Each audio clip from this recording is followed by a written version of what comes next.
All right. Well, we do a game on our show called IMDB Roulette. And if you're willing to play, Bruce Davison, you have 277 and counting, 8 in production IMDB actor credits.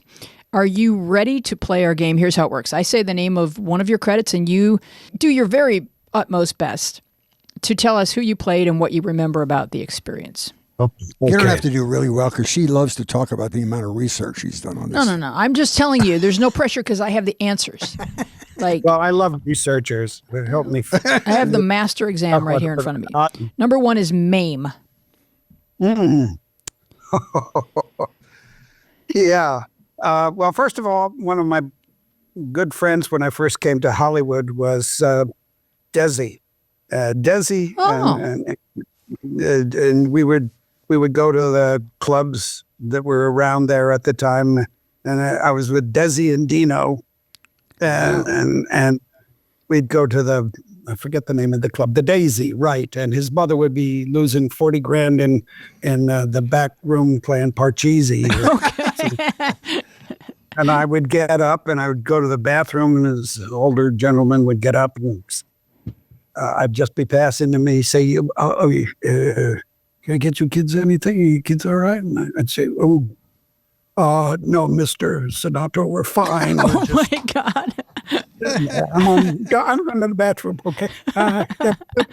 Was that Ciro's? So anyway, Was that Ciro's? No, it was a casino. I'm sorry, I didn't make that. I have a tendency to make a long dog story. No, are you kidding? This is the stuff we love. Yeah, I was wondering if the club you were talking about was Ciro's, because that was a big hangout for those guys. Right, yes. Ciro's was, but there was a club called the Daisy, which was a private club there. There's another one called Bumbles when I first came to town, and I was like Pinocchio, I thought, on Pleasure Island. I was really Lampwick, I guess, but I'd be going to all these clubs with Dino and Desi and those guys, and Dino would say, "Don't let this town get to you, man." Oh, no. It's like 17. Well, so Lucy hired me because of Desi. And I did my first scene with her after they'd been shooting for 8 months, and I come out and I have to give her a hug, and I love you, Auntie Mame. Bo has just died, and I walked down, the director said, "Okay, that's print." And she said, "I didn't believe it." And I thought, oh, God, I'm in for it now. Okay, so I go down to the bottom of the steps. I'm down there, and they're putting the lights and getting everything ready again. I come up out of there. I finally see her.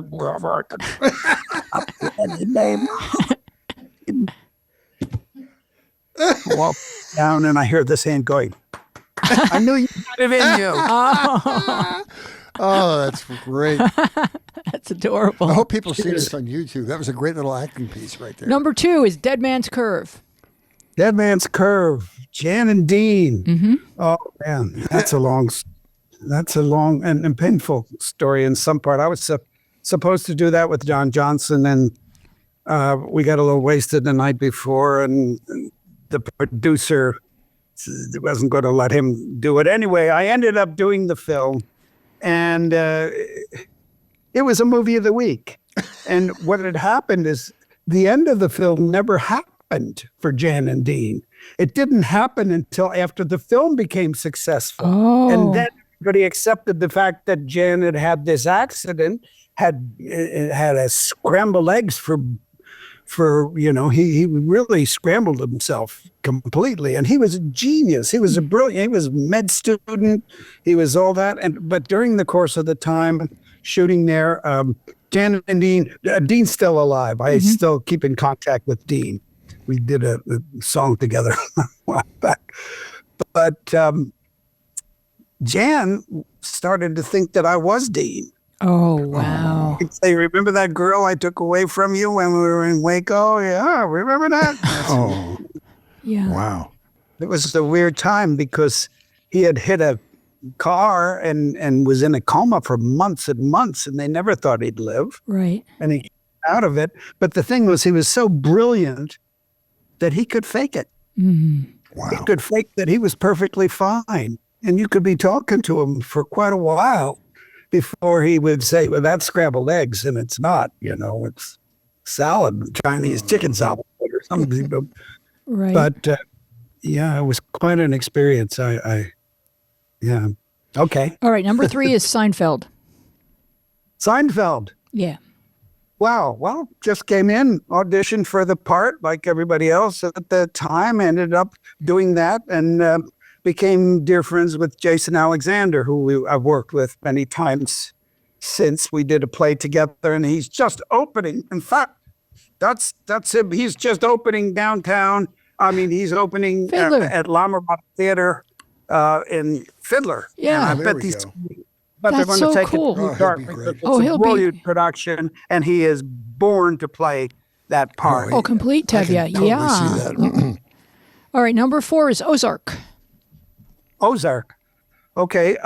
Once again, getting on the computer, reading with the casting director, and doing it, and I had a wonderful time doing that because Jason is he's a brilliant director, and I work with Linda too, and they but the tough part was it's all of my scenes are in an office, and I come in, I'm just in the last season, but I'm this evil Republican, of course, Yeah.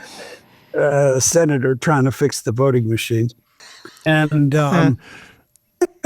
I get to the, I was like trying to run alongside a train going at 60 miles an hour every month or so. Hop on, you're on for a few days. It was in the middle of COVID. Everybody's wearing masks. And then you hop off, and then you sit around for a month, and then you run alongside and you hop on again. And in the meantime, this train just keeps moving. Yeah. And the train of Ozark was moving towards the end.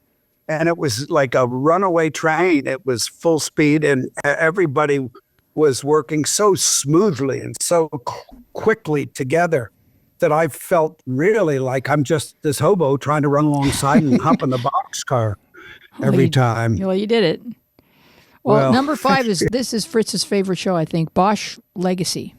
Bosch, oh God, yes. Oh well, that's